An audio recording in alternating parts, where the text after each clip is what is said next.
Keir Starmer's refusing to rule out introducing blasphemy laws following calls for a ban on the, quote, desecration of religious texts, including the Qur'an. The Prime Minister was quizzed on the matter during PMQs by the Birmingham Hall Green and Moseley MP Tahir Ali. Let's have a listen.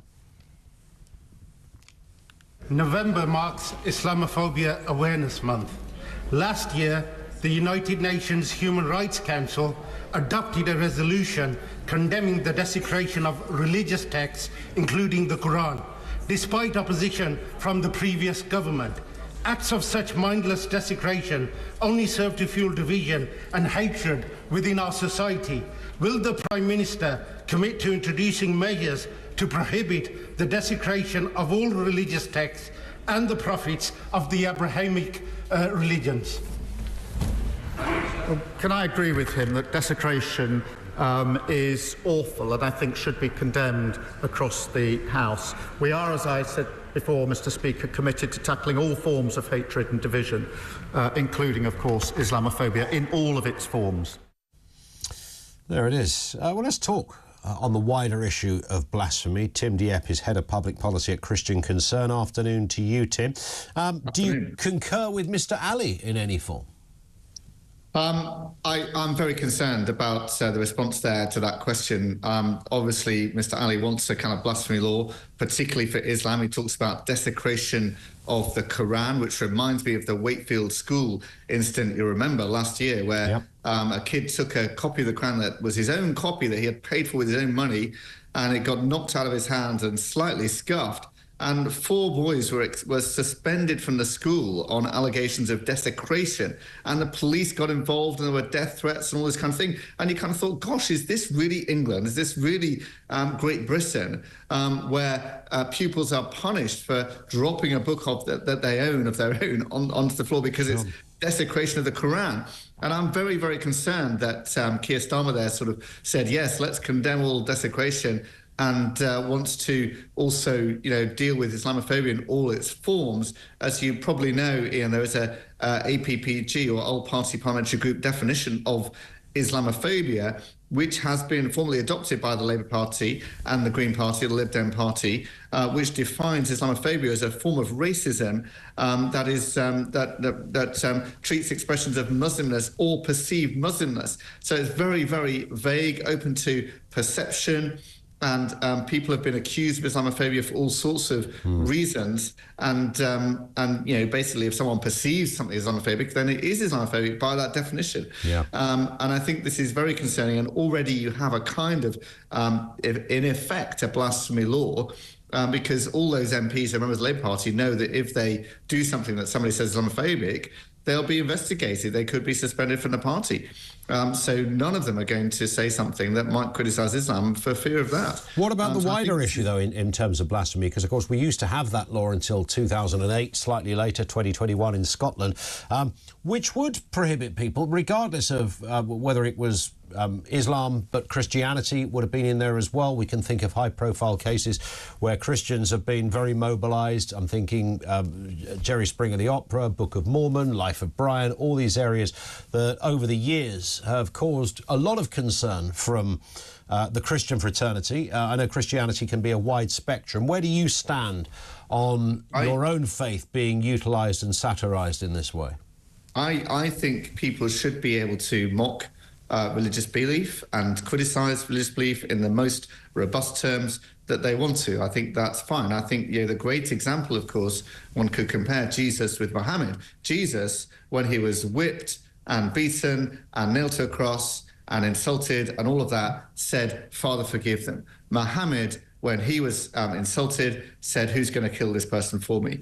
That's the difference you have there between Christianity and Islam, and that is the difference between a tolerant religion and an intolerant religion, ultimately, in this. And this is why you have persistent calls for an Islamic blasphemy law in this country. But a Muslim would tell you a different story of that, of course. They'd interpret that in a very different way. No, they wouldn't. But they would say Jesus was a weakling, being right? Persecuted in Islamic countries, in many, many countries, and being imprisoned and sometimes killed for allegations of blasphemy today. No, I get that. Many Muslims believe that. Well, indeed, but they would say Jesus was a lightweight and rolled over on something very serious, and that their guy was, he gave it to them both barrels. Well, a strong prophet. Fair enough. Acknowledge the difference. Jesus was a weakling. He was a scaredy cat. What was going on there? That would be. He wasn't. He was the most supremely brave person ever. He didn't fight. Going to a cross. Didn't want to fight. Just walked away and went, "Oh, forgive you." He knew he would win the ultimate victory by rising from the dead and surprising everyone that way. And he was brave enough to put up with all of that, even though he could have walked away and said no and called angels down to stop him and all of that kind of stuff. He was the bravest person in doing that. My wider point there was really that everybody obviously believes that their faith is the authentic word of God, right? Well, I do. I believe Christianity is definitely, yes, and Islam is a false religion, totally, yes. What about Judaism? Because, I mean, that's the one, isn't it? I mean, that's the real one. That's the real story. You can mess around with all of this Islam and Christianity stuff. Judaism was where it's at. Judaism sets the scene and sets the moral foundation and sets the scene. And gives the prophecies about Jesus coming, and gives the timing of when he'll come, and gives the method of his death, and all these kind of things are prophesied in the Old Testament. So Judaism, yes, it was ahead of the game over Christianity. Well, yes. So, do you know, I've just forgotten Hinduism, because that's really where it's at, isn't it? If we're all brutally honest here. I mean, that's the one you've got to go for. It's the Hindus that have got it right. The rest of us know nothing. The only religion that has a man who rose from the dead to come back and tell us what happens after death, that is Christianity. That's some people would say that is the very problem with it. No. That is actually the answer. Jesus rose from the dead. That's very good evidence for it. There was never a body found. Why would Christianity have ever been founded if Jesus didn't rise from the dead? He rose from the dead. He proved that he is God, and that's why millions of people around the world today worship him and recognise that Christianity is true. Unlike you, Tim, I've had a conversation with Tom Cruise. So I know all about the Scientologist, you see, and that, frankly, is the word of God, right? That's really where it's at. I know I was teasing with the Hindu thing and the Jewish thing and the Islam. The Scientologists have got this thing sorted. Don't take my word for it. Ask John Travolta. I don't think they've got someone who rose from the dead either, Ian. That's the bottom line. He gave him a spaceship, I think, in Scientology, didn't he? With no evidence, yeah. But, I mean, the evidence, that's a really good point that you raised there, though. I mean, obviously, we're jesting about this in a kind way, I hope. It's fine to jest about these kind of things. Course. Yeah, but when you say evidence, people will go, hang on a second, you're asking me to believe that this fella called Jesus was doing his stuff, and then he was on a cross, and then he was put in a cave, and then he rose from the dead, and somebody bought him an Easter egg or something, and I think I've got this right. And all of these things, these are kind of miraculous things, and there was a bloke called Noah and all these animals, and then some locusts came down. I mean, it's quite it's the stuff of a Hollywood movie right there, isn't it? It's quite a tough one to sell. It is the stuff of a Hollywood movie, and a few Hollywood movies have been made about these various stories. But my point is really in context, given Jesus' own claims about himself, that he was God, that he said before Abraham was, I am, and so on, and he made very clear claims to be God. He came and fulfilled prophecies given 500 years before plus in the Old Testament, and came and died in that particular method. And then 3 days later, nobody was found. Various people said, I've seen him again, risen from the dead. Various people who then risked their lives and died for their belief that Jesus had been risen from the dead.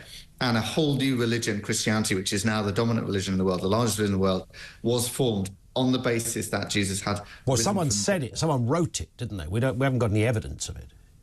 People who actually eyewitnessed what happened wrote down some of the Gospels, and others who wrote the Gospels interviewed people who had seen it. And even the skeptical scholars recognized that those things were written down within the same generation of people who saw it. So what they were saying, was actually recognized and widely accepted by people who had seen it, who'd been there at the time, lived in that place at that time, and knew that this is an authentic account of what actually happened at the time. 2 words for you, Tim, to finish on.